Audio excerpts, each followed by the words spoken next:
कवी आहेत त्यांची कविता बालवाडीच्या पोरासारखी राहत नाही, असे बरेच आहेत बरोबर. म्हणून या नवोदित शब्दाबद्दल मला फार कधी कधी असं नाही का, ज्यांनी काढला हा शब्द त्याला ते 1000 तोफांची सलामी द्यायची वाटते. हल्ली व्हॉट्सअप आणि फेसबुकच्या माध्यमातून आपण अनेक कवींच्या कविता या माध्यमांवरती वाचतो, यावर तुमचं काय मत आहे? एखादं आरोळीची लावणी म्हणतात त्याला, आरोळीची लावणी.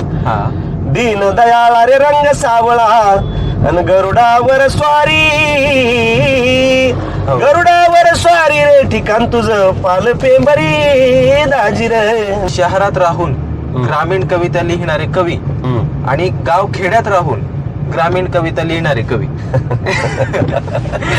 हा लय भारी प्रश्न यार. किती चांगलं साहित्य असलं तरी एखाद्याला ते जर चांगलं म्हणायचं नसेल तर हा नवोदित कवी किंवा नवीन साहित्य याचं. सध्या व्हॉट्सअप आणि जे काही इंस्टाग्राम असेल, तुमचं फेसबुक असेल, त्याला काय म्हणतो आपण, सोशल मीडिया. तर त्या सोशल मीडियावरती इतकं काय भरलेलं असतं ते सोसवतच नाही आपल्याला. त्या प्रश्न पडले आणि साहित्यिकाला प्रश्न पडले पाहिजे, बरोबर. प्रश्न पडले पाहिजे याच्यावरून मला त्या अविनाश भारतीचं त्या दिवसाच्या भाषणातले भारी बोलला तो. काय माहिती का, शेतकरी साहित्य जर आपण म्हटलं, शेतकरी साहित्य म्हणतो ते एवढ्यासाठी का ते शीर्षक आहे ना, रड गाण्याचे खूप राहत आहे. बाईला म्हणजे बायकोला किंवा बाईला वाटतं की मुलगाच जन्माला यायला पाहिजे, मुलगी नको. ओके. आणि बापाला काय वाटतं, मुलगी जन्माला आली पाहिजे. तर ही कविता लिहून झाल्यानंतर मी बऱ्याच बायांना विचारलं, म्हटलं असं का, तर त्यातल्या बऱ्याच बाया म्हटल्या, मेंढर कसे राहत्या, एक मेंढी पुढे चालली त्याच्या मागे सगळ्या मेंढ्या जात्या, तसं शेतकऱ्याचं. शेजाऱ्याने 1 एकर द्राक्षाचा बाग लावला ना, म्हणतो तू 1 एकर लावला, मी 2 एकर लावतो. सहज अवगत होत नसते जमीन कसण्याची कला, काळजाचा कस लावून सांभाळावी लागते दुष्काळाची बला, गाडून घ्यावी लागते पोटात मेलेली भूक. तर नकारात्मकतेनं भरलेलं म्हणण्यापेक्षा त्याच्यामध्ये टळट जोडून फार असतं. दिवसभरामध्ये जर तू बघितलं व्हॉट्सअप, त्या ग्रुपच इतके असतात साहित्याचे, तर त्या ग्रुपमध्ये पण 50-50, 100-100 जण लिहिणारे असतात. तर ते इतकं जातं ना, तर ते एवढ्या भारंभार याच्यात आहे ना, शहरामध्ये खिडकीच्या आत बसून खिडकी बाहेरचा पाऊस, ते भजे चहा पिता पिता ऐकायला गायला छानच. विठ्ठल वाघ आहेत, त्यांच्यामुळं तर मला बापू म्हणतात. आता बाहेर थंडी आहे आणि या थंडीमध्ये मला तुमची एक प्रेम कविता आठवते आणि मला ती आवडते नेहमी. ती म्हणजे गुलाबी थंडीत. गुलाबी थंडीत ती एकदा तुम्ही म्हणालात, जोपर्यंत थंडी पडणार जोपर्यंत पृथ्वीवरती थंडी आहे तोपर्यंत ही कविता जिवंत आहे. हो. परत एक गोष्ट नवोदितांबद्दल मला काय खटकते माहिती का, नवोदित हा शब्द नाही आवडत मला. जे लिहितात, जे नवीन लिहायला लागलेत जे, ते काय करतात. नमस्कार मित्रांनो, आज माझ्यासोबत प्रवासात आहेत माझे आवडते कवी सचिन गांगुर्डे सर. गेल्या 5 वर्षापूर्वी सर तुम्हाला आठवत असेल, मी कवितांचं रेकॉर्डिंग केलं होतं तुमच्या. नक्की. हो. तर तेव्हा ज्या कविता तुम्ही सादर केल्या होतात त्याचा मी फार चाहता आहे. धन्यवाद. क्या बात आहे. तर सर, साहित्यामधील तुमचा जो प्रवास आहे ना, तो मला आज जाणून घ्यायचा आहे. नक्कीच. प्रत्येक सारखे माणसं हे साहित्य प्रवासात आहेत आणि त्याचं सारथ्य करतात. साहित्य प्रवासाचं ही खूप मोठी गोष्ट आहे. असे माणसं आहेत म्हणून हा साहित्य प्रवास चालू राहील याची मला खात्री आहे. सर तुमचे आशीर्वाद आहेत सर, म्हणून काम करतो आहे. सर, मी ऐकलं आहे की शब्दलेखा नावाचं तुम्ही मासिक चालवायचे. मासिक सुरू करण्यामागचा तुमचा उद्देश काय होता सर? आता जसं आपल्याकडे आहे कादवाश्वर, नक्कीच मिठे सरांचं, त्यांचा जो उद्देश होता तोच होता. म्हणजे आम्ही ज्या टायमाला नवोदित होतो, नवीन कविता लिहायचो, तसं आजही आम्ही नवीनच आहे. कारण मला नाही वाटत की साहित्यिक हा नवोदित असतो, नवीन असतो, जुना असतो. हे प्रकार ज्यांनी पाडले ते ठीक आहे, त्यांनी पाडले तर त्यांचा भाग आहे. आता बरेचसे मत आहेत, किती चांगलं साहित्य असलं तरी एखाद्याला ते जर चांगलं म्हणायचं नसेल तर हा नवोदित कवी आहे नवोदित कवी किंवा आहे, असं नवीन म्हटलं साहित्य जातं. याचं.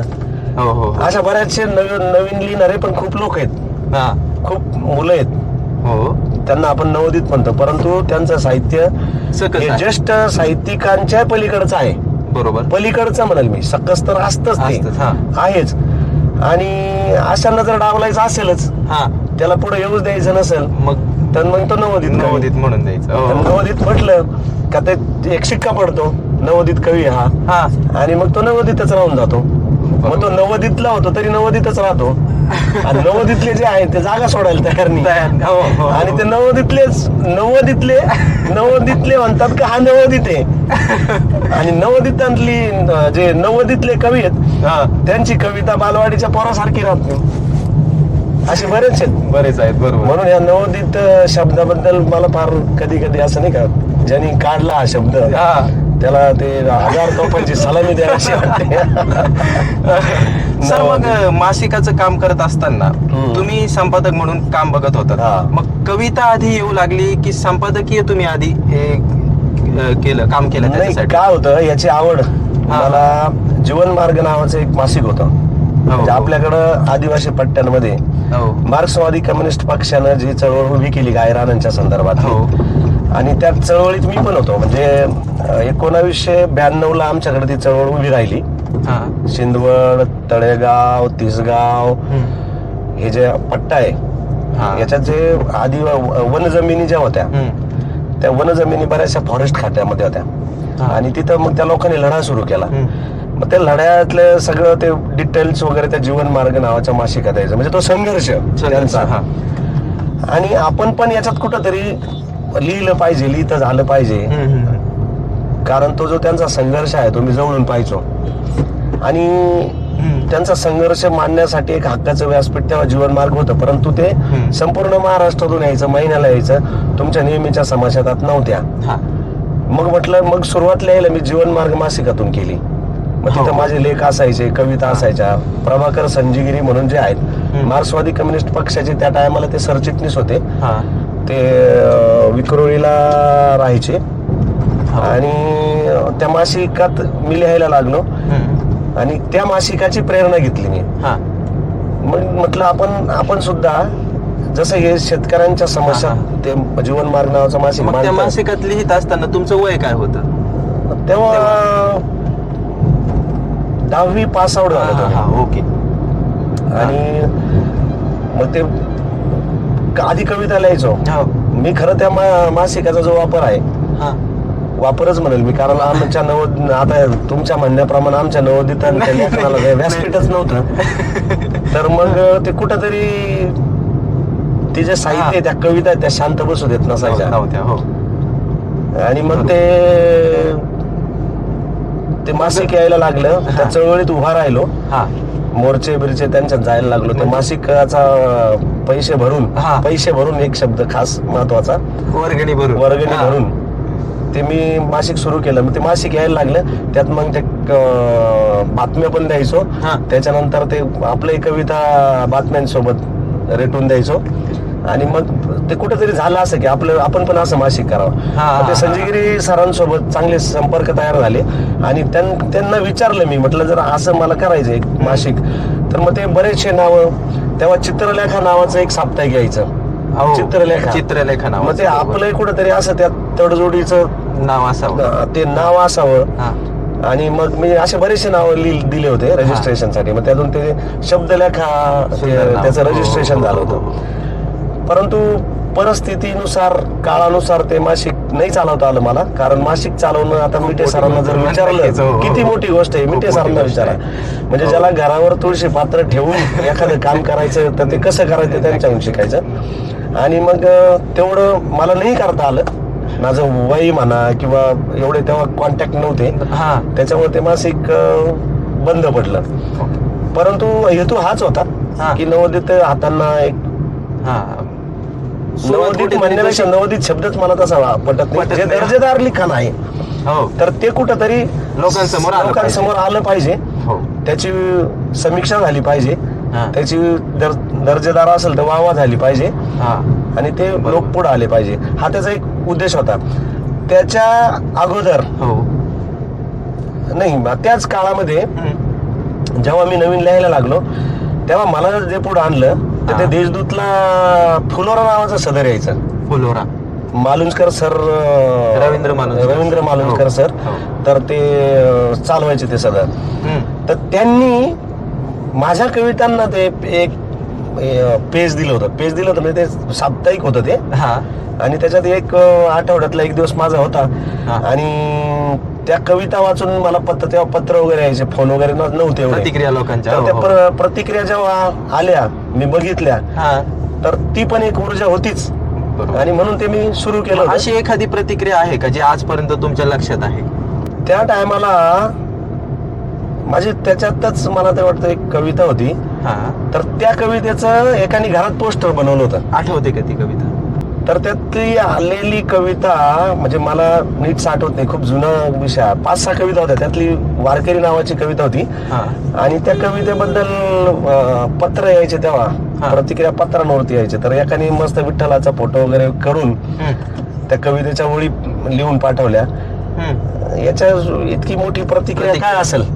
सरी सरी तुला नाचे विठोबाचे वारकरी, अवघ्या शेतामध्ये माझ्या उभी झाली पंढरी, वारकऱ्यांच्या माथाळी दिसे मातीचा चबुका, वेळा खुरप येते हाती झाला बाप माझा तुका, पाटाचं सारच पाणी चंद्रभागे होऊन गोड, स्नान करताच येई दाण्या दाण्याला त्या मोड, सर्जा राजा हाळीने सारी पंढरी दुमदुमली, आणि मंदिराच्या गाभाऱ्यात मला आईबाप दिसली. या कवितेचा आणखी एक किस्सा मला आठवतो. सांगा ना सर. विठ्ठल वाघ सर आले ते चिंचखेडला. तेव्हा ते इथं पिंपळाच्या स्टँडवर उतरले. मला वाटतं संदीपकडे पण ते तेव्हा पहिल्यांदा येत असावेत. संदीप जगतापकडे येत होते. संदीप जगतापने मला कॉल केला, कुठे रे? मी असं सांगितलं पोरं सोडून राहिलोय शाळेतली. मग ते बापू आलेत, त्यांना रिसिव्ह कर आणि घरी घेऊन ये. आमच्याकडं मी सहसा डायरेक्ट कधी कविता ऐकवत नाही कोणाला. ते कविता ऐकणाऱ्याचा पण मूड असावा लागतो. बरोबर आहे. एखादा फार दमून थकून आलाय आणि त्याला आपण काय त्या डोक्यात ते कोंबायचं, ते मला नाही आवडत. तर आमच्याकडे एक हे डीएड कॉलेज होतं ना मुखेडला, तिथले प्राचार्य होते, फार पाणीदार बाणा, आपण म्हणतो ना लय पाणी याच्या अंगात. तर ते बापू एक सचिनची कविता अशी, त्याची कविता तशी. बापूने सांग बाबा एखादी कविता. आणि त्या टायमाला मी ही कविता सांगितली. बापू म्हणे माझी कविता तुला तर अजिबात माहित नसेल, माहिती असण्याचा काही विषय पण नाही, वऱ्हाडीतली कविता आहे, पण दोन्ही कवितांचा संदर्भ सारखा आहे. म्हणजे ज्यावेळेस कुठेतरी आपण एखाद्या विषयावरती कविता लिहितो तर समाधी लागणं काय प्रकार असतो ते बघा म्हणे.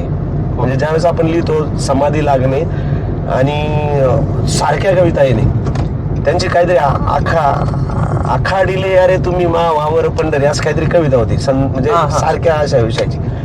तर ती गोष्ट मला आजही आठवते. म्हणजे जेव्हा तुम्ही एखाद्या विषयावरती जेव्हा चिंतन मनन करत असाल आणि त्यातून जर काही निर्मिती होत असेल तर ती बऱ्याचदा सारखी असू शकते. असं आहे. तर ते शब्दलेखाचं तर ते फार थोडक्यात आला, थोडक्यात संपला तर मासिक. तर सर तुमचं कवितेचं सादरीकरण जेव्हा मी ऐकतो ना ते फार अप्रतिम असतं. मग तुम्ही सुरुवातीला अप्रतिम म्हणजे गेय कविता, गेय कवितेचं काय आलं, गेय कविता लिहिणारा किंवा जो लिहितो त्याला मुळाची एक पार्श्वभूमी असते असं मला वाटतं बरं का. काय आलं, माझे वडील क्लारनेट वाजवायचे, सनई वाजवायचे, गोंधळ जे वाघे मुरळे असतात ना गोंधळ घालणारे, ते दिवट्या वगैरे, तर ते गोंधळ करायचे. म्हणजे थोडक्यात वाघ्यांचे गाणे म्हणायचे. त्यात ते नुसते लिहित नसायचे, तर ते काही कवनं पण लिहायचे. म्हणजे जर तू आता ड्युट्यांमध्ये जर गेला एखादा कार्यक्रम, तुला जर ऐकायला आला एखादं, आरोळीची लावणी म्हणतात त्याला, आरोळीची लावणी. दीन दयाळ रे रंग सावळा अन गरुडावर स्वारी, गरुडावर स्वारी रे ठिकाण तुझं पाल पेंबरी, दाजी रे जिर दाजी. हे वडिलांनी लिहिलेलं त्या टायमाला. वडील साधे बैलांना पाणी जरी पाजायचं असेल तरी शिट्टी वाजवायची. संध्याकाळी शेतातून आले मग ते क्लारनेट मी ती बास क्लारनेट म्हणजे Clarinet? काळी बासरी लग्नात वाजवली जाते हा, ना, हा, हा. बारो फूल हा तर ती ती बासरी बासरी हो मग तीच वाजव. त्याचं फार रीड बनवण्यापासून बांबूचं रीड येतं त्याला रीड बनवणे, हो. मग त्याचा तो माउथ पीस फुकून पाहणे. हम्म. मग वडील घरी नसले कधी कधी माउथ पीस तोंडात पकडून पिपाणी म्हणून पी पी पी पी करीत लहानपणापासून.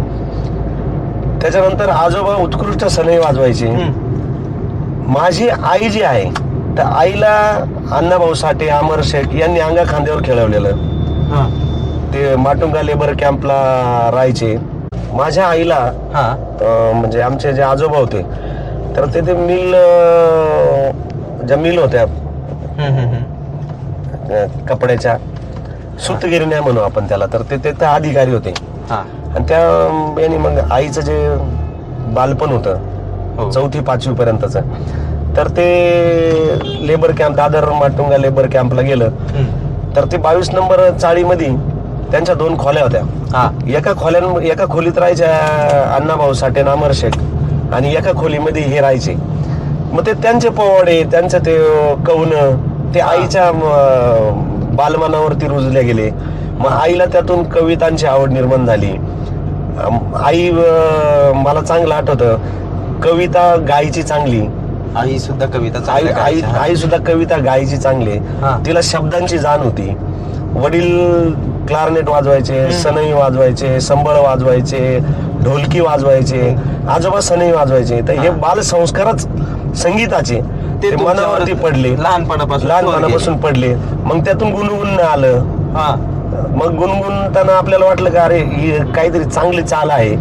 हा. मग त्याच्यात ते शब्द भरायचे, हा किंवा कधी कधी शब्दच मीटर मध्ये येत्या, मग बरोबर. ते लिहायचे. हा इथून ते गेय कवितेचा प्रवास सुरू झाला आणि एक निसर्गाने गाता गळा दिलाय. गळा दिलाय सर, बरोबर. ते आपण बऱ्याचदा म्हणतात लोक, ज्याला गळा आहे त्यांनी गावन, ज्याला नरड आहे त्यांनी काय. नाही मग तुमचा गाता गाऊन गळा वगैरे आहे सर. असं. मला आता एक कविता तुमच्याकडून ऐकावीशी वाटते. कसली कविता ऐकायची? प्रेम कविता ऐकायची का कुठली कविता प्रेम ऐकायची? कवितेवरती आपण नंतर येऊया. अच्छा. आधी तुमची आवडती कविता म्हणा. काय आलं आता जेव्हा कळलं की मी हो. गातो वगैरे हे, तर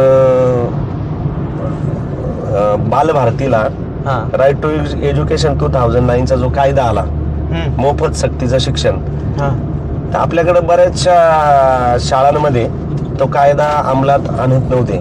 हा आणि दरडा साहेब जेव्हा शिक्षण मंत्री होते महाराष्ट्र राज्याचे, हा त्या टायमाला बराचसा निधी परत गेला होता. हम्म. तर बालभारतीची मीटिंग झाली. हम्म. त्या मीटिंग मध्ये विठ्ठल वाघ होते, मी होतो, त्याच्यानंतर संजय बोरुडे होता, मला ते वाटतं भरत दौंडकर होता, हम्म. तुकाराम धांडे होते. हा. त्याच्यामध्ये चर्चा झाली की आपल्याला या कायद्यासाठी काय करता येईल. ओके. तर मी सांगितलं का एक आपण कलापथक बनवू. तेव्हा राऊत सर होते, हम्म. NS राऊत म्हणून, हा ते सहाय्यक सचिव काहीतरी होते त्या शिक्षण सचिवांचे. हा तर ते म्हणे कसं काय करता येईल. म्हटलं कलापथक बनवू आपण. जुन्या ज्या चाली आहेत, हा ज्या चाली माणसांच्या मनामनात रुळलेल्या. घर करून बसल्या, तर रुळल्या आहेत, रुळले. तर आपण त्या चालींवरती काही कायद्याचे हा मुलांना शाळेत येण्यासंदर्भात ज्या आपण सूचना करतो दरडाहून, हम्म. तर त्या तशा न करता आपण गाण्याच्या माध्यमातून करू, कलापथक बनवू. हा. ते कलापथक आणखी काही ज्या योजना आहेत, म्हणजे पोषण आहारासारख्या काही गोष्टी असतील, हा तर राज्याचं एक कलापथक आणि प्रत्येक जिल्ह्याचं एक कलापथक बनवून त्यांनी पोषण आहार असेल किंवा या हा. शिक्षण चळवळी संदर्भातला जो कायदा आहे, असेल. हो मोफत सक्तीचं शिक्षण वगैरे, तर याच्याबद्दल माहिती देणारे गीत, पोवाडे असं आपण करू. हा आणि ते केलं पण होतं. हा महाराष्ट्रातून 19 शिक्षक ऑन ड्युटी होते माझ्याकडं. हा नंतर मग ते सचिवालय, ते जे सचिव होते शिक्षण सचिव काय ते, तर त्यांनी ते काही लक्ष दिलं नाही वाटतं व्यवस्थित. आणि रावण सर बोलले की ते लक्ष देत नाही, जाऊ द्या ओके. असं म्हणून ते राहिलं. तर ते जेव्हा विषय निघाला तर मला म्हणे उदाहरण देऊ शकता का तुम्ही. हा मग बालभारती खाली ते कॅन्टीन आहे पत्र्याची, आता कशी काय माहित हा. नाही, ती तेव्हाची गोष्ट आहे. मी तिथे गेलो, पेन घेतला आणि मी लिहिलं, हा पहा मुलांनो शिक्षणाचा कायदा लई खरा, ए पहा मुलांनो शिक्षणाचा कायदा लई खरा, ए कायदा लई खरा, पाटी पेन्सिल हाती धरा, ए कायदा लई खरा, पाटी पेन्सिल हाती धरा. बाप म्हणल ढोर वळा, तो लोडणं घालील गाळा, बाप म्हणल ढोर वळा, तो लोडणं घालील गाळा.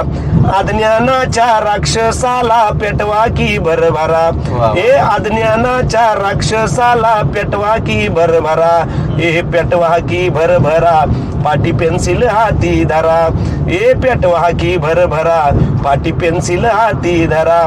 माय म्हणल निंदनी करा, हाती नांगर तुम्ही धरा, माय म्हणल निंदनी करा, हाती नांगर तुम्ही धरा. बालमजुरी पासून आता तुम्हीच माग सरा, ए बालमजुरी पासून आता तुम्हीच माग सरा, ए तुम्हीच माग सरा, पाटी पेन्सिल हाती धरा, ए तुम्हीच माग सरा, पाटी पेन्सिल हाती धरा. कायदा खरच हाय लय भारी, ज्ञानगंगा आली तुमच्या दारी, कायदा खरच हाय लय भारी, ज्ञानगंगा आली तुमच्या दारी.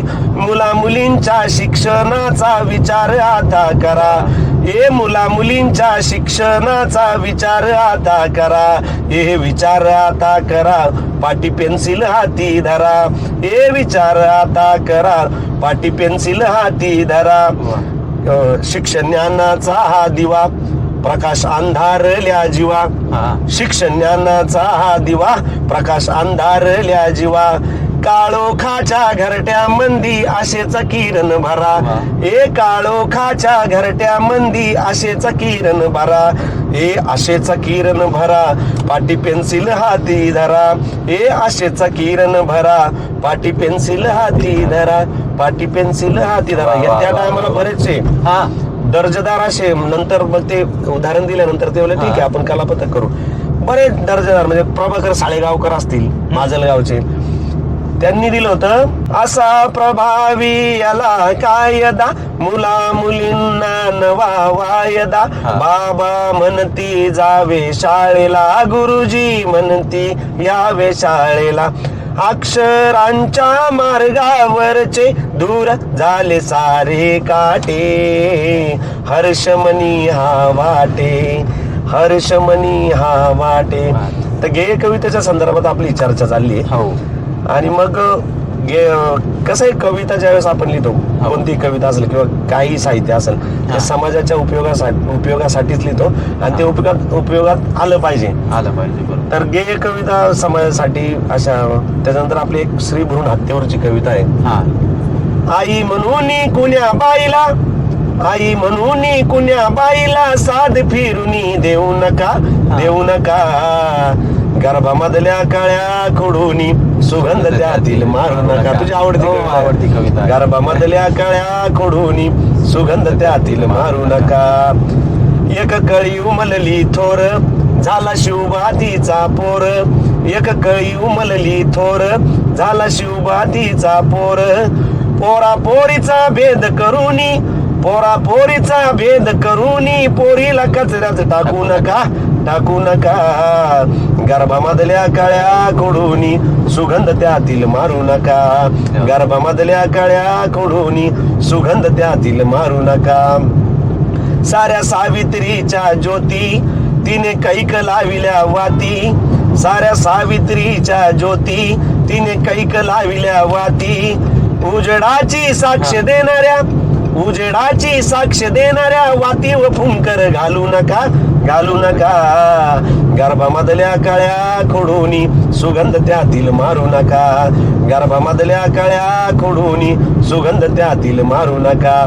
मर्दानी झाशीची राणी शत्रूला पाजले पाणी, मर्दानी झाशीची राणी शत्रूला पाजले पाणी. रजियाच्या त्या इतिहासाला, रजियाच्या त्या इतिहासाला उगाच खोट म्हणू नका, म्हणू नका.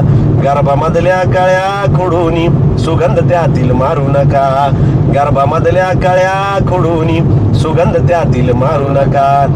झाली अनाथांची माय सिंधुताई एक बाय, झाली अनाथांची माय सिंधुताई एक बाय.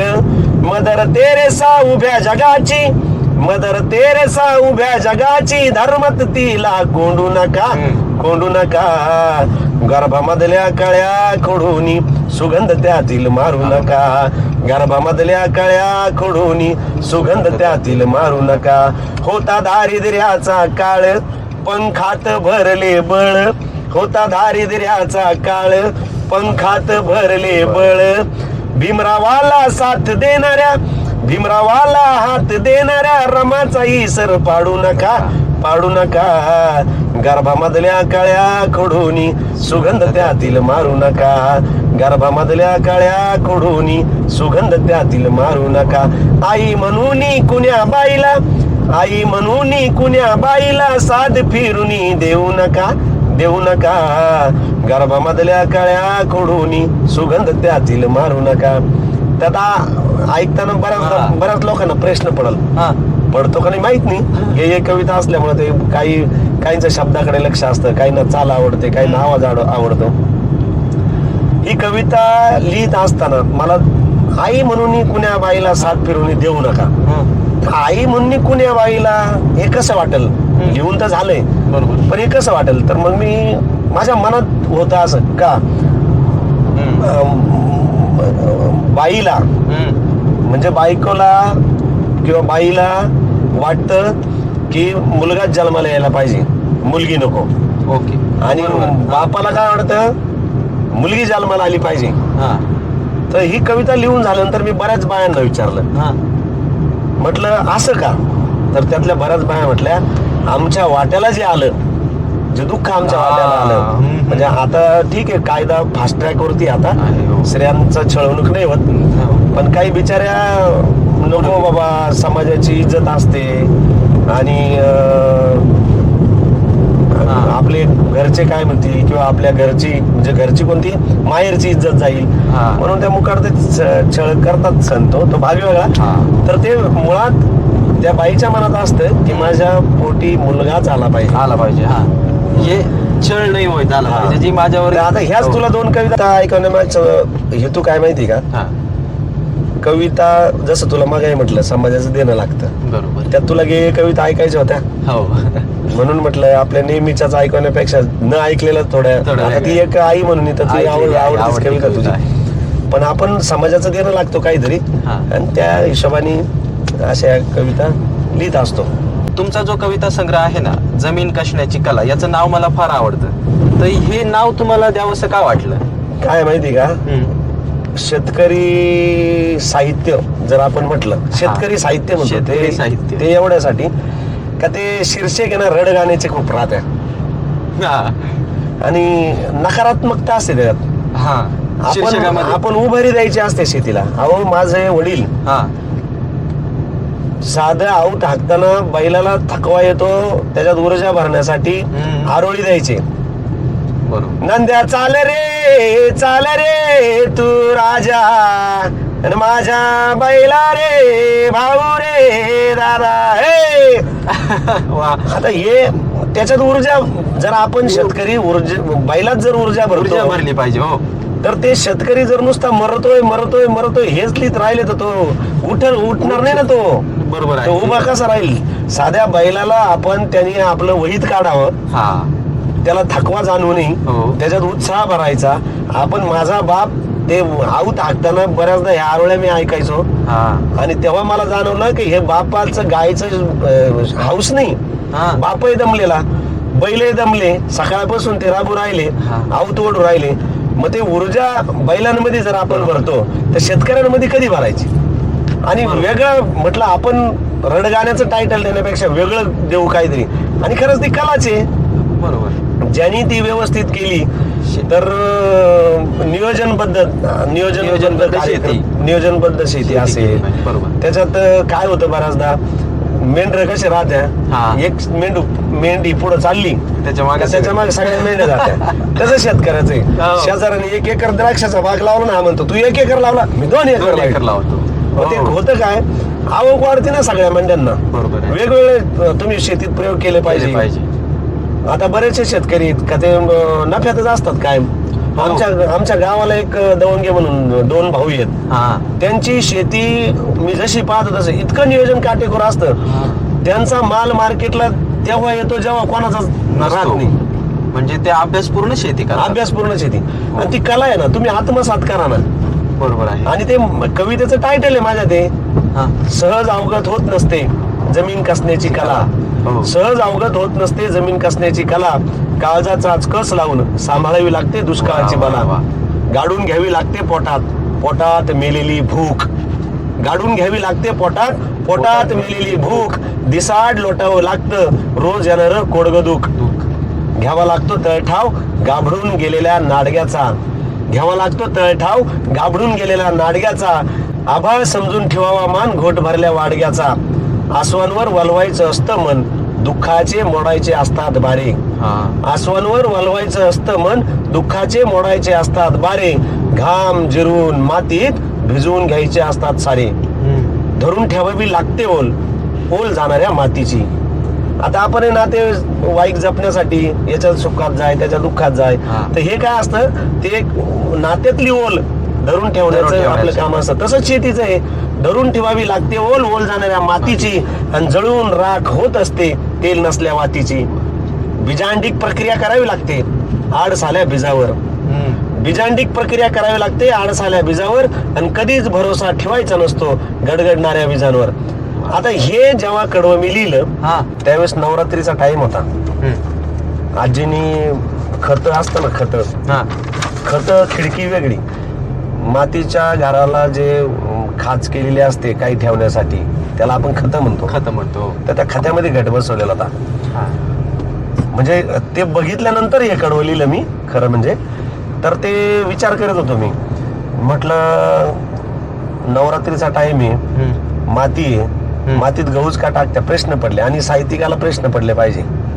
बरोबर, प्रश्न पडले पाहिजे. याच्यावरून मला त्या अविनाश भारतीचं त्या दिवसाच्या भाषणातले भारी बोलला तो. तर कवीनं नेहमी विरोधी पक्षात असायला पाहिजे. म्हणजे थोडक्यात काय, जे तुम्हाला पटत नाही त्याच्यावर ते स्पष्टपणे तुम्ही सांगितलं बोललं पाहिजे. तुम्हाला प्रश्न पडले पाहिजे, जे चाललंय त्याच्यावर जे पाहून प्रश्न पडले पाहिजे. तसा मला प्रश्न पडला की ते माती आहे, मातीत ते गहू का टाकतात, दुसरं धान्य का नाही टाकत. तर त्याचं उत्तर असं, नवरात्रीनंतर दसऱ्याच्या मुहूर्तावरती बरेच लोक गव्हाची पेरणी करतात. म्हणजे करतातच. त्याच्यानंतर गव्हाची पेरणी सुरूच होती. त्याच्यामध्ये पाण्याचं नियोजन, वरती गाडगे ठेवलंय, तुषार ठिबक सिंचन जे आहे, ठिबक सिंचन. तर ती तेव्हाची ती संकल्पना तेव्हा त्याचा शोध लागला असं मी समजतो. ठिबक सिंचन तिथून सुरुवात झाली. म्हणजे पाण्याचं नियोजन आलं. बरोबर. आणि गहूच का, तर त्याची उगवण क्षमता, कारण नंतर पेरायचं ते तुम्हाला दसऱ्यात. मग ते गव्हाची उगवण क्षमता कशी, कारण ते पूर्वीच्या काही लॅब वगैरे नव्हत्या. जसं आता माती परीक्षण होतं, पाणी परीक्षण होतं, देठ परीक्षण होतं, पिकाची रुजवात कशी राहील, ते कसं रुजल, त्याच्याबद्दलचं जे परीक्षण आहे, तर ते तेव्हा लॅब नव्हत्या. म्हणून ते माती परीक्षण, बीज परीक्षण ते मला वाटलं. आणि मग ह्या ओळी आल्या की बीजांडिक प्रक्रिया करावी लागते आडसाल्या बीजावर. आणि कधीच भरोसा ठेवायचा नसतो गडगडणाऱ्या बीजांवर. देशी विदेशी कीटकांची नजर असतेच उरड्यावर. वेळीच करायचा बंदोबस्त पिकावरल्या खरड्यावर. सहज अवगत होत नसते जमीन कसण्याची कला. आणि माझ्या कवितांमध्ये तुम्ही काय करायला पाहिजे, सहज अवगत होत नसते जमीन, हे जे तुला का असं आतापर्यंत तू बोलला की मी ते टायटल बघितलं, तुम्हाला कसं सुचलं हे जे तू बोलला, तर त्याच्या मागचं कारण शेतीला, जसं मी तुला आमच्या बैलाचं उदाहरण दिलं, वडिलांचं दिलं, तर ती ऊर्जा भरली पाहिजे आपण शेतकऱ्यांमध्ये. नकारात्मकतेनं जर आपण कविता लिहिल्या, आपल्या कवितेत नुसता नकारच असेल, शेतकऱ्याचं नुसतं व्यथान वेदनान अशा जर असतील, तर शेतकरी उठणार नाही, उभा राहणार नाही, तो पळणार नाही. मग आपण जे नकारात्मक गोष्टी ऐकतो, आत्महत्या केली, अमकं झालं डमकं झालं, याच्यात तुम्ही शेतकऱ्यांना सुद्धा सकारात्मकता त्यांच्यामध्ये पेरली पाहिजे, उभारी दिली पाहिजे त्यांना. साध्या महिलाला माझा बाप जशी उभारी द्यायचा तुला सांगितलं मी, तसं आपण उभारी दिली पाहिजे ना. कायम नकारात्मकतेनं भरलेल्या कविता, नकारात्मक टायटल कवितेला काय किंवा संग्रहाला काय ते देऊन तुम्ही काय पुढं काय, म्हणजे तुम्ही सुद्धा हार मानली. साहित्यिकाचं कर्तव्य असतं का पडलेल्याला उभारी दिली, उभं केलं पाहिजे, उभं राहिलाय त्याला चालतं केलं पाहिजे, आणि जो चालतोय त्याला पळायला शिकवलं पाहिजे. कविता ही नुसती फोटोग्राफी नसली पाहिजे, नाही, कविता फोटोग्राफी नसावी. तर कविता जे तुम्ही वर्णन केलंय, एखाद्या दुःखाचं वर्णन केलंय, तर तुम्ही शेवट त्याला सुधारण्याचं किंवा तुला याच्यातून कसं बाहेर पडता येईल हा मार्ग पण कवितेनं दाखवला पाहिजे, असं मला वाटतं. तर यावरच मला तुम्हाला असा प्रश्न विचारावा असं वाटतो की हल्ली व्हॉट्सअप आणि फेसबुकच्या माध्यमातून आपण अनेक कवींच्या कविता या माध्यमांवरती वाचतो, यावर तुमचं काय मत आहे? काय सगळेच व्हॉट्सअपला दर्जेदार लिहितात आणि सगळेच दर्जेदार लिहित नाही, किंवा सगळंच दर्जेदार असतं किंवा नसतं, तसं नाहीये. परंतु काय होतं, सध्या व्हॉट्सअप आणि जे काही इंस्टाग्राम असेल, तुमचं फेसबुक असेल, त्याला काय म्हणतो आपण, सोशल मीडिया, तर त्या सोशल मीडियावरती इतकं काय भरलेलं असतं ते सोसवतच नाही आपल्याला. सोसवतच नाही. आणि त्याच्यात जर काय आपण सापडायचा प्रयत्न करतो की याच्यात आपल्याला चांगलं सापडेल का, वाचतो आपण, आणखी वाचतो. आता एखाद्या दारुड्याला नशा का होती हे जर आपण करून पाहायला गेलं तर थोडा पॅक आपल्याला खंबीर सवय लागेल. म्हणजे थोडक्यात काय तर नकारात्मकतेनं भरलेलं म्हणण्यापेक्षा त्याच्यामध्ये टळाटळ जोडून फार असतं. परंतु याला मी 100% सहमत नाही माझ्या वाक्याला, कारण बऱ्याचदा सोशल मीडियावरती चांगलं दर्जेदार लिखाण असतं, त्याच्यामुळे आपण एकदमच त्याला नकारात्मकतेनं बघणं आणि बोलणं हे योग्य वाटणार नाही. बरोबर आहे. याच्या दोन्ही गोष्टी आहेत, म्हणजे बोरिंग कंटाळवानं लिखाण पण आहे आणि चांगलं पण आहे, तर चांगलं शोधावं लागतं. यावरच मला तुम्हाला पुढचा प्रश्न असा विचारावा वाटतो की पूर्वीची पाठ्यपुस्तकातील कविता आणि हल्लीची येणारी कविता यामध्ये काय बदल आहे? खूप बदल आहे. काय आलं, पूर्वी जे साधनं होते, प्रसारण साधनं म्हणू आपण, म्हणजे तेव्हा मग आपला मासिकांचा विषय झाला, ते पण लिमिटेड होते. बरोबर. गावोगावी पेपर येत नसायचे, टीव्ही चॅनल्स नव्हते, मोबाईल नव्हते. मोबाईल 2-3 मीडिया तर तुमच्या, म्हणजे व्हॉट्सअप मीडिया असेल, फेसबुक मीडिया असेल, इंस्टाग्राम असेल, तर त्या नव्हत्या. आणि झालं काय, हे वाचलं का लगेच दुसरं, मग मी तुला जसं म्हटलं थोडं करता खूप होतं ते. एखादी आपण चांगली कविता आपल्या हातातून सुटते, गर्दी झाली ते. आणि गर्दी कशी झाली, समजा आपण कपड्यांच्या दुकानात गेलो, किती चोखंदळ माल त्या दुकानदाराने आपल्या पुढे ठेव द्या, पहिल्या झटक्यात त्याने आपल्याला दिलं, त्याने सांगितलं हे आमच्या गॅरंटीवर घेऊन जा, तरी आपलं मन नाही भरत, अजून दाखव. त्याच्यात काय होतं, बरंच चांगलं दर्जेदार आपल्या हातातून निघून जातं.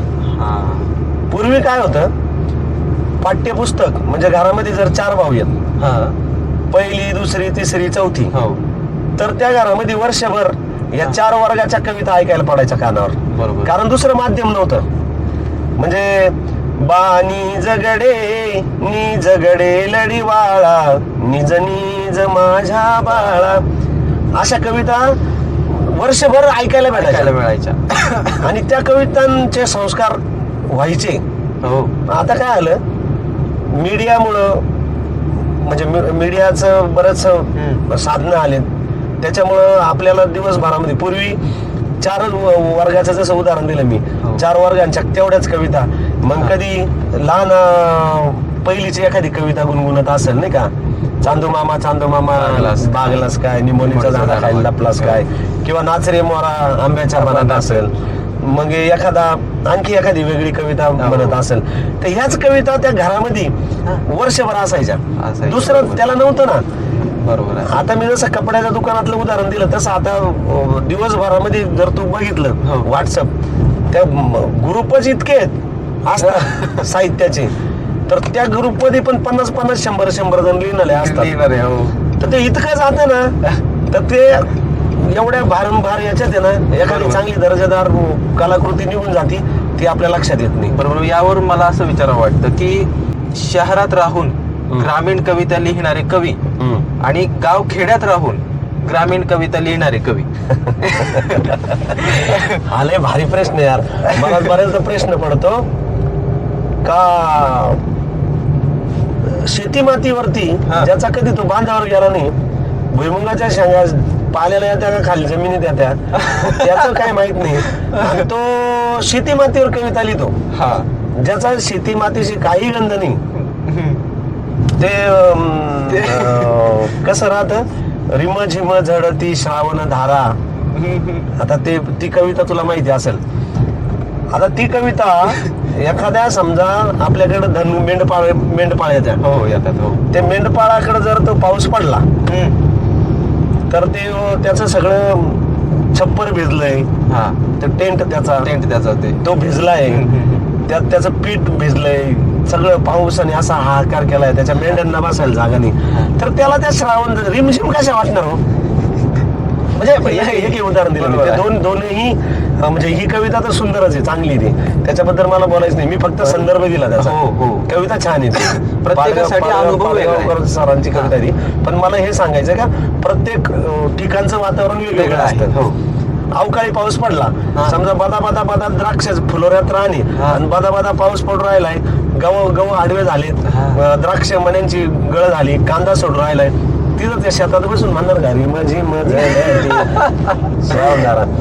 साहित्य सुद्धा ग्रामीण साहित्याचा बाज वेगळा आहे, शहरी साहित्याचा बाज वेगळा आहे, त्याचा लहेजा वेगळा आहे, आणि तो त्या भागातील साहित्यिकाने टिकला पाहिजे, जपला पाहिजे.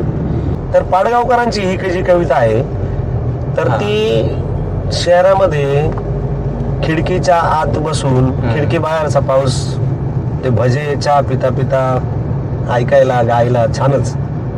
परिस्थितीनुसार साहित्य, याच्यातून मला काय सांगायचं, कविता फार ग्रेट आहे ती. पाडगावकरांनी मराठी साहित्याला खूप काही दिलेलं आहे, खूप दिलेलं आहे. त्यांच्या वरती मी बोलावं इतकी माझी काय म्हणतो ना, तुम्हाला फक्त हे मांडायचं, मला हे मांडायचंय का शहरी कविता, अनुभव, शहरी कविता आणि ग्रामीण कविता. तर शहरी कवितांचा अनुभव हा वेगळा असतो आणि ग्रामीण कवितांचा अनुभव हा वेगळा असतो. प्रत्येक व्यक्तीसाठी तो वेगळा, प्रत्येक व्यक्तीसाठी वेगळा असतो. बरोबर आहे. आणि म्हणून ग्रामीण साहित्य आपण ग्रामीण साहित्य म्हणतो आणि शहरी साहित्य, याचे असे दोन भाग आहेत, दोन पैलू आहेत त्याचे, आणि ते वेगवेगळे पदर असतात त्याला. मुळात मी हे म्हणतो, आपलं जगणं आपण प्रामाणिकपणे जर साहित्यात उतरवलं, त्या कथा असू दे, कविता असू दे, कादंबरी असू दे, काही असू दे, शाहिरी असू दे, आपलं जगणं प्रामाणिकपणे मांडलं तर ते दर्जेदार साहित्य होतं. आपण विनाकारण ओढून ताडून लिहिण्यात काही अर्थ नाही त्याला. म्हणून आपण आपलं जगणं प्रामाणिकपणे मांडलं पाहिजे, तेव्हा ते आपलं साहित्य प्रामाणिकपणे जगासमोर येतं, आणि ते आपण किती नाही म्हटलं तरी दुनिया त्याला डोक्यावर घेते. मग कवितेमध्ये अनुकरण होतंय असं वाटतं का तुम्हाला? नाही, मग ग्रामीण भागामध्ये जसं मी मागे म्हटलं की विठ्ठल वाघांची माझी कविता दोघांनाही माहित नव्हतं. विठ्ठल वाघांना त्या दिवशी माझी पहिली भेट होती, तरी त्यांची वऱ्हाडी भाषेतली कविता, तिचा संदर्भ हा एक होता. मग त्याला आपण अनुकरण नाही म्हणू शकत. बरोबर आहे. त्यांचे अनुभव त्यांनी घेतलेले वेगळे होते आणि तुम्ही तुमच्या कवितेत मांडलेले ते वेगळे होते. फक्त शब्द वगैरे वेगळे, मी विषय जर एक असला कवितेचा आणि तर ते येऊ शकतं लिहिण्यासाठी. एखाद्या कवितेने एखाद्या कवितेचं अनुकरण केलंय कवीनं, ते असं नाही बोलू शकत आपण. बरोबर आहे. मग हल्ली काय एक ट्रेंड फॉलो केला जातो. समजा एखाद्या कवीने एखाद्या विषयावरती कविता लिहिली, मग त्याच्या कवी मित्राने पण त्याच विषयाला धरून ती कविता त्याचा अनुभव का होईना ते तो मांडतो. नाही होत. आता हा तू जे म्हणतो ना ते बरोबर आहे, तसं आता गेय कवितांमध्ये पण नाही का आपल्याला असं वाटतं का अरे ही चाल कुठं तर ऐकली, बरोबर. पण ते हा, तसं नसतं ते. हा. तो लोकलयीतली चाल आहे. लोकलयीतला तो एक पदर असतो, हो. पदर असतो तो, आणि एका रागावरती हजारो राग तयार होतात. मग तुम्ही कसं काय म्हणाल काही संगीत नाही. चोरलं किंवा हे बरोबर चोरलं. आहे. तसंच हा. ज्या वेळेस आपण एखादी कविता लिहितो, हो. तर कविता लिहिताना त्याचा अनुभव, आता शेतकरी हो. तर कांदे माझ्याकडे पण आहे, बरोबर. बरोबर, तेच कांदे आणखी पिंपळामध्ये शेतकऱ्यांनी बऱ्याचशा लावलेत. त्यात एखाद्या कविता, आता कांद्याचं काय, कांदे उपटायचे आहेत, हा. त्याच्या मुळ्या कापायच्या आहेत, देठ कापायचं आहे. ही जी शेती पिकाची जी प्रक्रिया आहे ती एक असते. मग त्या प्रक्रियेवरून जर एखाद्याला जर एक कविता सुचली तर ती दुसऱ्याला सुचू शकते. हो हो, बरोबर. डायरेक्ट तुम्ही जर एखाद्या कवितेचे शब्द चोरले, हा, डायरेक्ट शब्द चोरले आणि जशीच्या तशी कविता चोरली, गेय कविता समजा आपण चाल चोरली, तर ती चोरी होऊ शकते.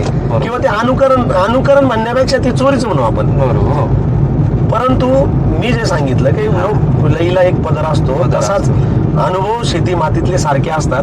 त्याच्यामुळे सारखी कविता जन्माला येऊ शकते. फक्त मांडण्याची पद्धत आणि शब्दांचा जे काही, ज्याचा जितकी शब्दांची कुवत आहे, जेवढी ताकद आहे शब्दांची, म्हणजे त्याला आपण प्रतिभा म्हणतो, प्रतिमा म्हणतो, प्रतीके म्हणतो, हे वेगवेगळे असू शकतात आणि ते असायला पाहिजे, तर ती कविता वेगळी वाटते. मग या सर्व याच्यामध्ये तुमचे आवडते कवी कोणते? माझे आवडते कवी विठ्ठल वाघ आहेत. त्यांच्यामुळे तर मला बापू म्हणतात आणि मला विठ्ठल वाघांच्या कवितेचा बराचसा प्रभाव माझ्यावरती आहे. त्यांच्यामुळे तुम्हाला बापू म्हणतात, म्हणजे याच्या मागचा एक काय किस्सा आहे? ते शेतकरी कवी, हा, त्याशिवाय ते मातीत रमणारा माणूस. हो. मी ऐकलंय का बापू जेव्हा प्रिन्सिपल होते तेव्हा ते खुरपं घेऊन त्यांचं कामावरला थोडा वेळ भेटला का त्यांच्या कॉलेजच्या आवारात गवत काढत बसायचे. खुरपं त्या माणसाने सोडलं नाही. शेती मातीशी नाळ टिकून ठेवली. पहिली आत्महत्या साहेबराव पाटलाची झाली, त्यांनी कविता लिहिली. हे प्रभाव असतोच ना. बरोबर आहे. आणि शेती मातीत जसं उदाहरण दिलं तसं ते शेतकरी, मी शेतकरी, बरोबर, त्यांच्या कविता. त्याच्यानंतर जर गायकीचे जर तुम्ही म्हटले प्रल्हाद शिंदे, आता प्रल्हाद शिंदेचं ते गाणं मला खूप आवडतं. पड रे पाण्या कर पाणी शेत माझ लय तानेल चातकावानी. हे कवी माझे आवडते. ज्यांनी शेती मातीवरती लिहिलं, ज्यांनी त्यात नवीन प्रयोग सुचवले, ज्यांनी लोकसंगीतामध्ये वेगळं काहीतरी करण्याचा प्रयत्न केला, ते सगळंच आवडतं मला. ते का आवडतं तर माझी नाळच त्या, तुला मी सुरुवातीलाच सांगितलं का आईच्या बालमनावरती अण्णाभाऊ साठे, अमर शेख यांचे संस्कार. वडिलांकडे संगीताचा वारसा तो, तिकडे ते कलाकार होते. म्हणून जे सुंदर आहे, थोडक्यात बरोबर, जे सुंदर आहे ते सगळं मला आवडतं. आता बाहेर थंडी आहे आणि या थंडीमध्ये मला तुमची एक प्रेम कविता आठवते आणि मला ती आवडते नेहमी. ती म्हणजे गुलाबी थंडीत. ती एकदा तुम्ही म्हणालात, जोपर्यंत थंडी पडणार जोपर्यंत पृथ्वीवरती थंडी आहे तोपर्यंत ही कविता जिवंत आहे. हो. गुलाबी थंडीत हिवाच्या कोंडीत भेटावी सजन आज, गुलाबी थंडीत हिवाच्या कोंडीत भेटावी सजन आज, मायेच्या उभेचा प्रेमाच्या रुबेचा पांघरू मनाव साज, मायेच्या उभेचा प्रेमाच्या रुबेचा पांघरू मनाव साज, नदीच्या पाण्यात लाटांच्या गाण्यात पैंजण पायात गार, नदीच्या पाण्यात लाटांच्या गाण्यात पैंजण पायात गार, हिवाच्या माऱ्यात शिरजोर वाऱ्यात थंडीच लाजन फार, हिवाच्या माऱ्यात शिरजोर वाऱ्यात थंडीच लाजन फार, सावळ्या वाळूत हिरव्या शाळूत मिळावी थोडीशी धूप, सावळ्या वाळूत हिरव्या शाळूत मिळावी थोडीशी धूप, चिकाड्या पोरीच बांधाव बोरीच न्याळू म्हणत रूप, चिकाड्या पोरीच बांधाव बोरीच न्याळू म्हणत रूप, थंडीच्या लाटेत भेटावी वाटेत आगीला थोडीशी आग, थंडीच्या लाटेत भेटावी वाटेत आगीला थोडीशी आग, पांदीच्या फांदीत खोप्याच्या सांधीत राघोची फुलली बाग, पांदीच्या फांदीत खोप्याच्या सांधीत राघोची फुलली बाग, बोचऱ्या थंडीत तोतऱ्या बोलीत कानात हळूच बोल, बोचऱ्या थंडीत तोतऱ्या बोलीत कानात हळूच बोल, तुझी या मनाच माझी या मनाच गुपित हळूच खोल, तुझी या मनाच माझी या मनात गुपित हळूच खोल, गुपित हळूच खोल, गुपित हळूच खोल. सर खूप अप्रतिम कविता झाली, माझी आवडती कविता आहे ही. धन्यवाद. तुझ्यासारखे रसिक आहेत म्हणून माझ्या कविता तरल्यात पानावरती. तुमच्यासारखे कवी कविता इतक्या सुंदर लिहितात म्हणून आम्ही रसिक आहोत. धन्यवाद धन्यवाद. दादा, या क्षेत्रात काम करत असताना प्रत्येक व्यक्तीला एक मार्गदर्शक असतो, गुरु असतो. तर तुमच्या या क्षेत्रातले मार्गदर्शक गुरु कोण आहेत? काय आलं, माझा चुलत भाऊ होता. तर ते रोज सकाळी ना गायींना डोंगरात सोडायला जावं लागायचं. तर एक दिवस त्याने एका गायीला ना दगड मारला आणि तिचा पाय मोडला. नंतर त्या गायीला डोंगरात घेऊन जायचं काम मला लागलं. तर ती हळूहळू चालायची. मग मी वाहणारा झरा पाहायचो, नदी पाहायचो, डोंगर पाहायचो. एकदा झालं असं, मी सकाळी गवत होता असं, त्या गवतातून गाय चालली, मी चाललोय. ती गाय इथं घास घेईल, तिथं घास घेईल, इकडं जाईल, अशी जाईल, अशी जाईल. मी चाललोय तिच्या माग. मी मागे वळून बघितलं ना, तर गवतावरती रस्ता वाट तयार झाली. ती वाट, पाऊल वाट, गवतावरती पाऊल वाट तयार झाली. मला लय आश्चर्य वाटलं, आले वाट तयार झाली. गाय जिकडे गेली तिकडे तयार झाली, इकडे मी गेलो इकडे तयार झाली. आपण जिकडे जातो तिकडे वाट तयार होती. तेव्हा मी 3री 4थीला असेल, बालवय. मी म्हटलं अरे वाट तयार झाली. वाट, ती वाट शाळेत गेलोय, गुरुजी काय शिकू राहिले तिकडं लक्ष नाही. आता वाट कशी असेल, आता वाट कशी असेल. बरोबर. गाय आणायला गेलो, पाहतोय लांब लांब, जिथून गेलो तिथं पाहतोय वाटच नाही, वाट गायब. मला नाही आश्चर्य, असं कसं झालं, असं कसं झालं, काय झालं. मग मी रात्रभर त्या विचारात, परत सकाळी पाहिलं, परत वाट तयार झाली. दुसऱ्या दिवशी परत ती वाट गायब. मग म्हटलं अरे बाष्पीभवन प्रक्रिया आहे. गवत पडलेलं असतं, दव पडलेलं असतं गवतावर, आणि उन्हाची ताप पडली का ते उडून जातं बाष्प. बरोबर, बाष्पीभवन होतं त्याचं, ते दव उडून जातं आणि वाट गायब होती. तेव्हा मी लिहिलं गवतावरती वाऱ्याच्या, कारण मी जेव्हा पाहिलं तेव्हा वारं होतं, गवत झुलत होतं. ते बाष्पीभवन नंतर मला आधी असं वाटलं ते झुलल्यामुळे झटकलं असेल, पण ते दोन्ही पण गोष्टी, तर ते झुलत होतं. मी लिहिलं गवतावरती वाऱ्याच्या निवांत झुलती लाटा, निवांत झुलती लाटा, गवतावरती वाऱ्याच्या निवांत झुलती लाटा, आणि कधीच धुवून गेल्याही गवतावरल्या पाऊल वाटा. ते गवत माझा गुरु झाला, ती गाय माझी गुरु झाली, तो डोंगर माझा गुरु झाला. ज्याने त्या गायला दगड मारला, तिला वेदना झाल्या, तरी पण त्या गायला डोंगरात सोडायचं काम मला भेटलं. तिथं माझं खरं साहित्य सुरू झालं. म्हणजे माझी प्रेरणा तेच आणि गुरु तेच. थोडक्यात निसर्ग हा माझा गुरु आहे. आणि मी हे बोललो नाही, एखादं जर म्हटलं का काहीतरी फेकतोय, तर हे फेकायसारखं काही नाहीये. बरोबर आहे, निसर्गानेच मला शिकवलंय. आणि तुमच्या माझ्या कविता सुरुवातीला निसर्ग कविता. एक कविता तुला माहित नसेल, वाऱ्याची सादती वाऱ्यावर रांगली, ऐकली का? बस बाई. वाऱ्याची सादती वाऱ्यावर रांगली, आणि डोंगर राजाच्या डोंगरी पांगली. सईबाई वेगळी आहे, वेगळी आहे. डोंगर राजा तो, त्याला ती भेटली.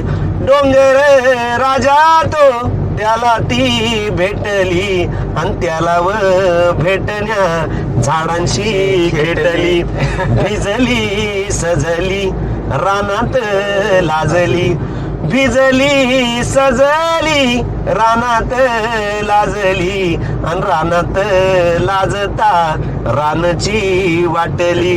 कनेर हळद राणीला लावते कनेर हळद राणीला लावते अन दंताईच्या मोर डोंगर मागते अन दंताईच्या मोर डोंगर मागते हातात मेहंदी भरते कर्दळ हातात मेहंदी भरते कर्दळ अन पोरीच लगीन घरात वर्दळ अन पोरीच लगीन घरात वर्दळ नांदन सुखाचं शेवटचं कडवं नांदन सुखाचं मागतो मागन नांदन सुखाचं मागतो मागन अन घरात येऊ द्या वर्षात रांगण अन घरात येऊ द्या वर्षात रांगण. वा वा वा. माझ्या निसर्ग कारण मला काम काय होतं सकाळी उठल्याबरोबर ती गाय डोंगरात नेऊन घालायची चरायला लंगडी गाय. म्हणजे लहानपणापासूनचा बघितलेला निसर्ग आज कवितेत आला. हाच कवितेत आला. त्याच्यानंतर वडिलांचं शेती मातीतलं जगणं बघत गेलो. त्यांच्या पाठीमागे आपणही राबायचं त्यांचंही राबणं हे बघत आलो आणि त्या बघण्यातून मला कविता सुचत गेल्या. मला कविता बोटाला धरून शिकवलेला एकही कोणी गुरु नाही कोणी मार्गदर्शक नाही. सर्व जे काही आलं ते सगळ्यात आधी माझे श्रोते असतील किंवा माझे गुरु असतील. गुरु म्हणण्यामध्ये निसर्ग हा गुरु. निसर्ग नंतर त्यातलं मास्तर की जर कोणी शोधले असेल की इथं नाही असं नाही असं नाही असं पाहिजे असं नाही असं तर आई आहे वडील आहेत. बरोबर. कारण त्यांनाही पण एक चांगला वारसा लाभलेला. त्यांना साहित्याची जाण संगीताची जाण त्याच्यामुळं हेच माझे गुरु आहेत. बरोबर. निसर्गासारखा मोठा तर गुरु नाही. अनुभवा इतका मोठा गुरु नाही. तुम्ही म्हणून मागा जे मी म्हटलं का तुम्ही जे अनुभवताय तुम्ही जे जगताय ते जगणं प्रामाणिकपणे तुमच्या कवितेत आलं पाहिजे. तो तुमचा अनुभवच हा तुमचा गुरु. बरोबर आहे. मग सर आता नवीन कवी जे लिहित आहेत यांना तुम्ही काय मार्गदर्शन करा? हेच तुम्ही जे जगताय ते तुम्हाला जसं जमेल तसं लिहा. म्हणजे मूर्तिकारानं मूर्ती घडवली समजा साचा आहे त्याला. बरोबर. साच्यामध्ये मूर्ती तयार झाली. बरोबर. तुमचा अनुभव हा एक साचा आहे. बरोबर. तुम्ही त्याच्यात तुमची प्रतिभा टाकायची तुमचं जगणं टाकायचे आणि त्यातून एक मूर्ती तयार होईल. नंतर ते बाकीचे कलाकुसर करता येईल. कलर देणं पेंटिंग देणं मग धोतराला कोणता रंग द्यायचा फेट्याला कोणता रंग द्यायचा टिकली कोणत्या रंगाची लावायची हे तुमचं कलाकारी ती एक. म्हणजे कविता लिहिणं वेगळं आणि कवितेवरती नंतर ते काय म्हणतो अलंकारिक संस्कार करणं हे वेगळं. तुम्ही आधी जन्माला घाला. प्रामाणिकपणे तुम्ही तुमचं अपत्य जन्माला घाला त्याच्यावर नंतर संस्कार होतील. बरोबर. परत एक गोष्ट नवोदितांबद्दल मला काय खटकते माहिती का? नवोदित हा शब्द नाही आवडत मला. जे लिहितात जे नवीन लिहायला लागलेत जे ते काय करतात आपलं साहित्य लगेच कुठेतरी झळकलं पाहिजे. बरोबर. प्रसिद्धी मिळाली पाहिजे. म्हणजे तुम्हाला म्हणायचं आहे की कविता किंवा आपलं जे साहित्य आहे हे जबाबदारीने लिहिण्याचा विषय. नक्कीच प्रसिद्धीसाठी तुम्ही लिहिलंच नाही पाहिजे. 21 पुस्तके ज्या माणसाचे प्रकाशित आहेत ज्यांनी बऱ्याचशा हातांना लिहितं केलं असे आमचे आदरणीय गुरुवर्य विजयकुमार मिठे सर. मला नाही वाटलं त्यांनी प्रसिद्धीसाठी कधी काही केलं. ऐश्वर्या पाटीकर पहिला युवा साहित्य अकादमी प्रसिद्धीचा काही मोह नाही त्याला. नक्कीच. तो सोस पण नाही. तुम्ही हा सोस सोडून लिहिलं पाहिजे. तुमचं लिखाण तुम्ही लिहा त्याच्यावर जसं मी म्हटलं संस्कार करणारे करतील त्यांना ते संस्कार करू द्या. ब्युटी पार्लर जाताना काय करते बाई देह घेऊन जाते.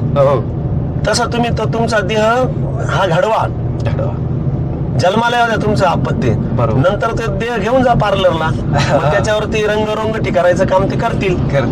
थोडक्यात काय तुमची जी साहित्य कृती आहे ती तुम्ही लिहा.